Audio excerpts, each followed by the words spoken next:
ટીવી9 પર આપનું સ્વાગત છે। હું છું હાર્દિક મોદી। જન્મ અને મૃત્યુ નોંધણીના નિયમો બનશે હવે વધુ કડક। આ મોટા સમાચાર। જન્મ મૃત્યુ નોંધણી સુધારા બિલ 2026 લોકસભામાં થશે રજૂ। ગૃહમંત્રી અમિત શાહ આ બિલ રજૂ કરશે। આ બિલથી મંજૂરી પ્રક્રિયાઓ બનશે કડક।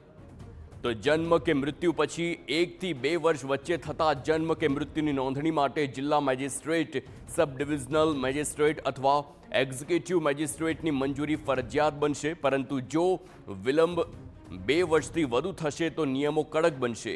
આવા કિસ્સાઓમાં પ્રથમ વર્ગના ન્યાયિક મેજિસ્ટ્રેટ પાસેથી આદેશ મેળવ્યા પછી જ નોંધણીની મંજૂરી આપવામાં આવશે। છેતરપિંડી અટકાવવા માટે અધિકારીઓ કોઈ પણ વિલંબિત નોંધણીની પ્રક્રિયા કરતા પહેલા સંપૂર્ણ ચકાસણી કરશે। દેશભરના જન્મ અને મૃત્યુ રેકોર્ડને ડિજિટાઇઝ કરવામાં આવી રહ્યા છે। સાથે જ કેન્દ્રીય ડેટાબેઝમાં એકઠા કરવામાં આવી રહ્યા છે। આ ડેટાબેઝને આધાર કાર્ડ, મતદાર યાદી, રેશન કાર્ડ અને પાસપોર્ટ સાથે જોડવામાં આવશે।